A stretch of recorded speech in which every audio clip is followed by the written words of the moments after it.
শিক্ষকদের পেনশনের নিয়মে কিছুটা শিথিল করা হলো। এই নিয়ে একটা বড় ঘোষণা করলেন শিক্ষামন্ত্রী ব্রাত্য বসু এবং অভিযোগ জানানোর জন্য একটা দিলেন হোয়াটসঅ্যাপ নম্বরও। দেখুন কি বলা হচ্ছে। এবার শিক্ষকদের জন্য বড় ঘোষণা করলেন শিক্ষামন্ত্রী ব্রাত্য বসু। শিক্ষকদের পেনশন নিয়ে নয়া নিয়ম চালুর ঘোষণা করলেন শিক্ষামন্ত্রী। বৃহস্পতিবার শিক্ষক দিবসের দিন বিকাশ ভবনে সাংবাদিক সম্মেলন করে ব্রাত্য বসু পেনশন মেলার যে প্রক্রিয়া সেটাকে সহজ করা হবে বলে জানালেন। এখন থেকে 9 বছর 6 মাস নিরবিচ্ছিন্নভাবে কাজ করলেই পেনশন পাওয়া যাবে।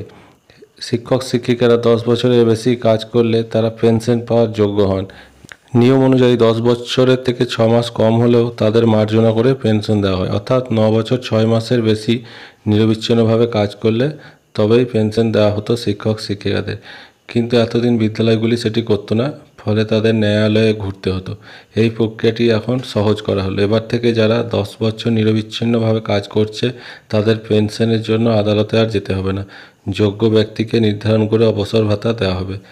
শুধু তাই নয়, যে কোনো অভিযোগ শুনতে হোয়াটসঅ্যাপ নম্বরে উদ্বোধন করা হলো, যার সাহায্যে রাজ্যের সকল বিদ্যালয়, কলেজ, বিশ্ববিদ্যালয়ের শিক্ষক শিক্ষিকারা ও শিক্ষাকর্মীরা তাদের যে অভিযোগ এর মাধ্যমে জানাতে পারবেন। নম্বরটা দেওয়া হলো 9088885544। এই নম্বরের মাধ্যমে যোগাযোগ করা যাবে।